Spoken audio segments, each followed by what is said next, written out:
Hi, it's Teresa with Crafty with Teresa. Thank you for joining me today. Today I have some cards we'll be making showing you a few techniques. We'll look at the stamping off and kissing technique. All of these will be stamping techniques without a stamping platform, which is sometimes hard for people. But the designs I'll be showing you work great for these techniques.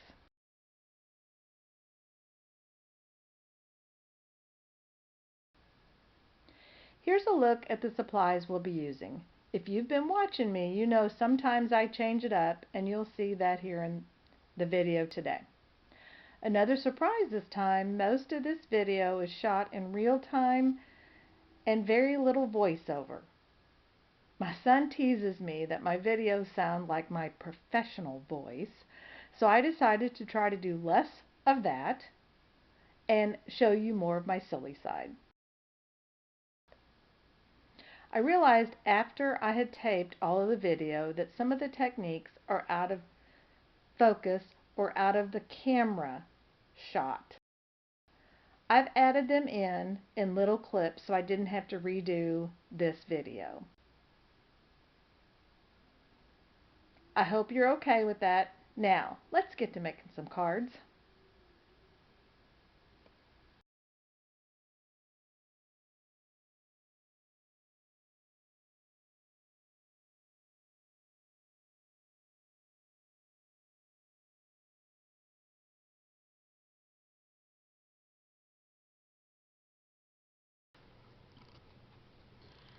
Now what I did is I decided I would go ahead and put these on the blocks just so that I would be able to quickly show you how to do this, because we're going to make more than one card.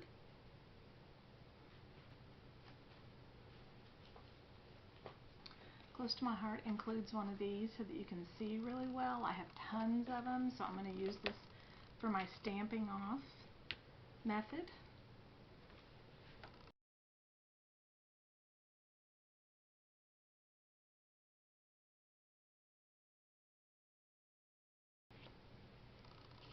This first anchor is 4 1/4 by 5 1/2, a standard A2 size. This next one is just a little bit smaller, so it's 4 by 5 1/4. This one is 3 3/4 by 5, and the next one is 3 1/4 by 4 1/2. Normally I take this, and you'll see on the other card that I will be showing you, I went ahead and did it the larger size, and then I just tore it. So I left it larger size to be able to do that. But this one I'm going to do a little bit differently. So this one I feel confident that I can do it at this smaller size. Put those aside. Let's go ahead and do our stamping. Normally I do this with my stamping platform, but today I'm going to show you how easy it is to do this with your blocks. And we're going to do the stamping off method. The first one we're going to do, just so you know, I'm kind of going by this diagram. I've already made one very similar to this, so I probably won't use this exact diagram today, but I'll use pieces of it. Obviously I am, because I'm using some of the papers, which is Cape Cod. And here is another diagram that I'm thinking about doing, but I may change it up and we'll see.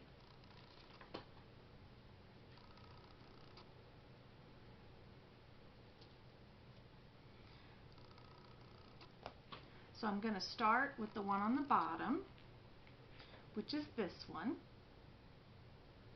And this is going to be upside down for you because that's unfortunately how I have to do it. So I'm going to start with my diagram, and I'll get my little cheat sheet going here.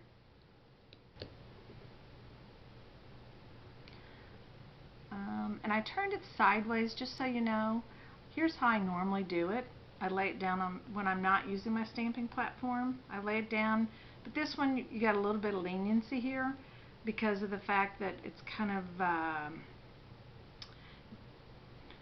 jagged a little bit, so you got a lot more leniency. But in this case, I knew it wasn't going to fit this way. I didn't want to crowd this anymore, so I basically did it sideways.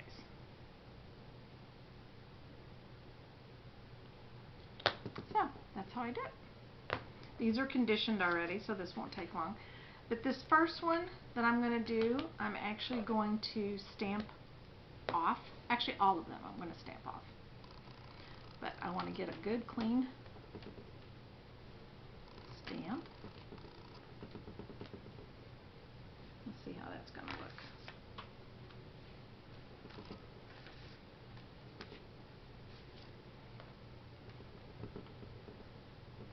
I'm going to actually go across a little bit because I want to get a good clean look. I'm going to stamp very lightly just to get a little bit of that off. I'm going to do the kissing technique here where you're just barely tapping it. And my very first one here, make sure I don't have anything going here, and I'm just going to lightly come down, give it a little bit of room because I am going to add some greenery at the bottom. As I say to my grandkids, A, B, C, 1, 2, 3, and that's perfect. That's exactly what I'm looking for, that lighter look. I'll clean this one off, set it aside.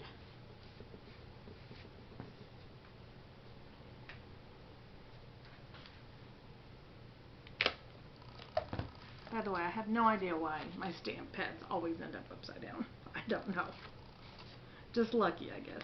Now this next one, again, I'm going to do the, I'm not sure which one I'm going to use. If I'm going to use Harbor, which is a retired color, but if you have that color, you're in good shape.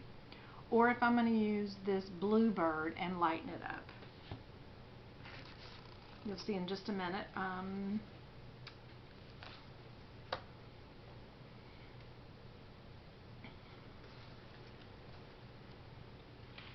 going to try to do this. I almost always get ink everywhere. Ooh, I kind of like that without even stamping off. The baby wipe over here in case I get a little off kilter here. Ooh, I like that. Ooh, I may be sorry I'm stamping off on that one. Let's kiss it just a little bit, but not press too hard. And we're going to go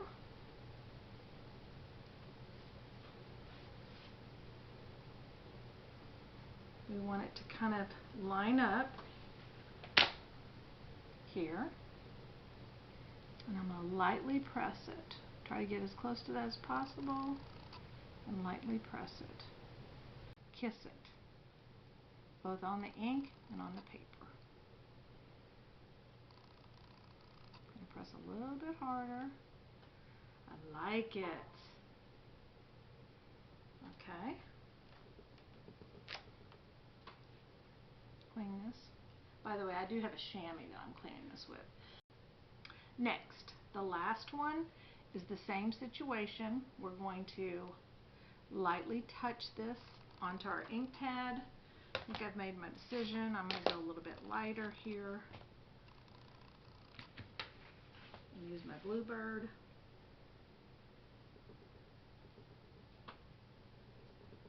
I'm going to say I have to turn this one over. I think I found that to be, yeah, that's perfect. I'm going to do this twice. Okay.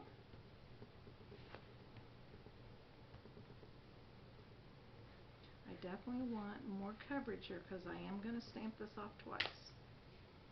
Okay. One. And now I'm going to do this one.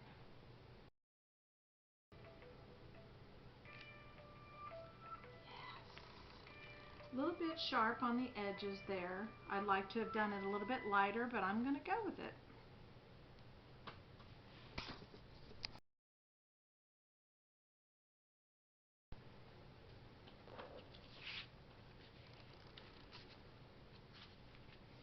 So I'm trying to think through this.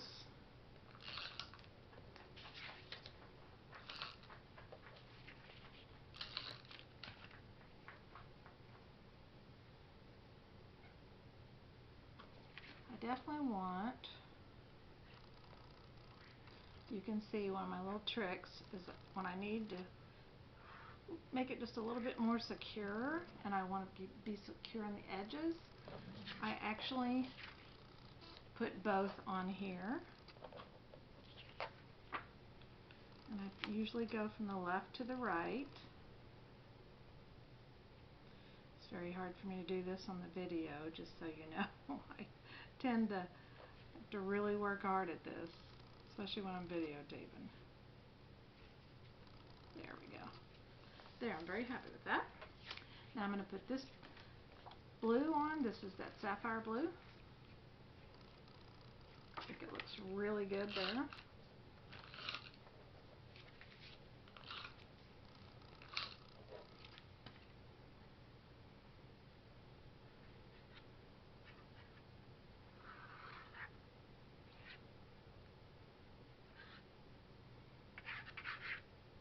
Okay. Try this once again.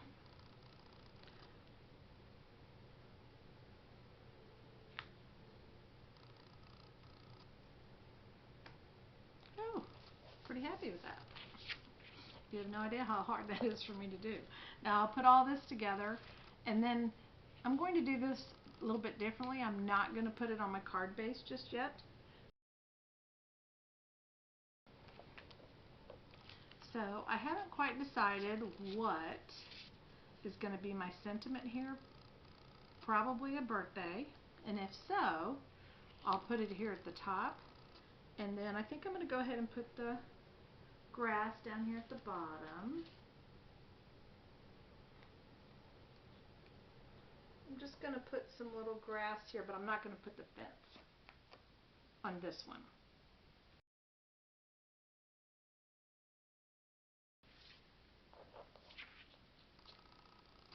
So I'll grab a little bit of upside down. Do not want that. I'm going to grab a little bit of my green color, my evergreen. This is kind of a dark color, this evergreen, so I thought maybe I should put a little bit of that. The lagoon looks a little light to me, so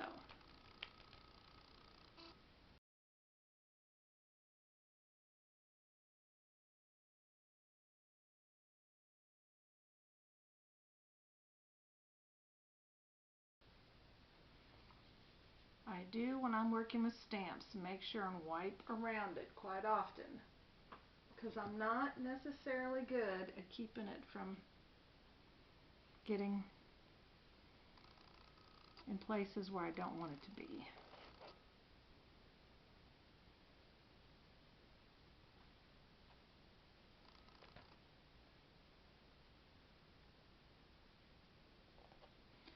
I did rock that a little bit, but I wiped the top so I wouldn't have to worry about it if I did rock it getting anywhere. Just so you know, nobody's perfect with this.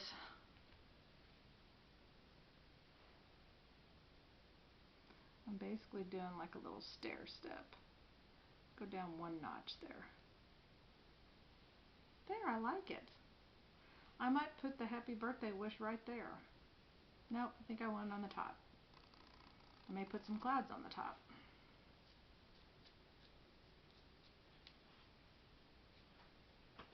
In fact, I am going to put some clouds on the top.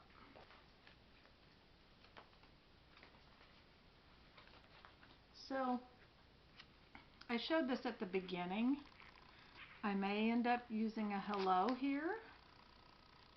That's kind of, I like that. And then I may put these clouds here at the top, maybe these small ones. This is what happens when you design. You basically change your mind. Often. Or at least I do. So let's do the blue bird up there in these clouds.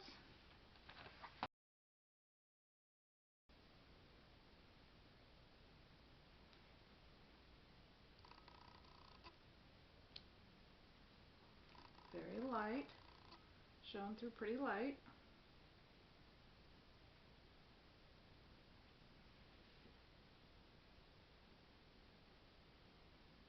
We'll do it like this.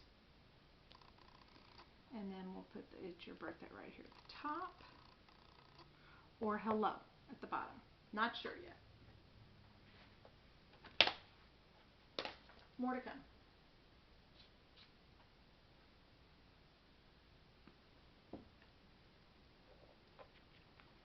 I do need a birthday card. So I think we've changed our minds. Since I am going to do It's a Good Day for a Birthday,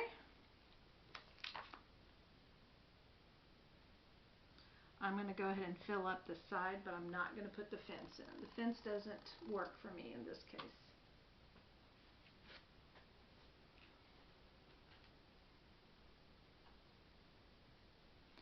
Let's do it, and I am a firm believer that your sentiment should be really bold, so I am going to do this in Versamark.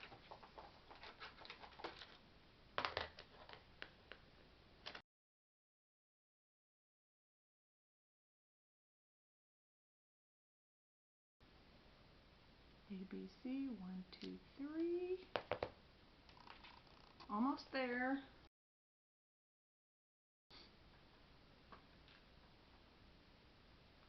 And I'm going to fill this up right here. Oops. Let's just clean up one more time the stamp. See? Perfect. Ooh, I like how it looks kind of watercolored. By the way, I have done videos in the past where I've done this very similar design using masking and watercolored look in other videos, and I love that. I may end up doing another one of these in a watercolor look.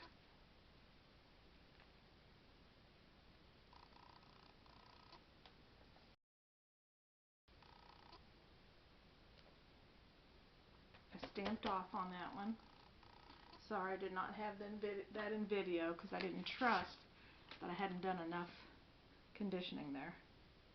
So now we're going to do I'm going to make this a flat one. And you'll see the other one that I made, it's very similar to this. I mean, obviously there's little variations to it, but it's for my son-in-law.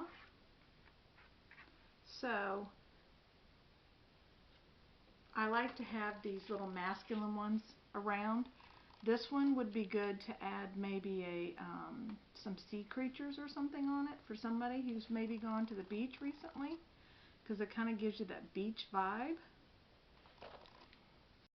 So let's just take a minute, put this card together, and now I will have two birthday cards. One is for a coworker, and the other is for my son-in-law. There you have it.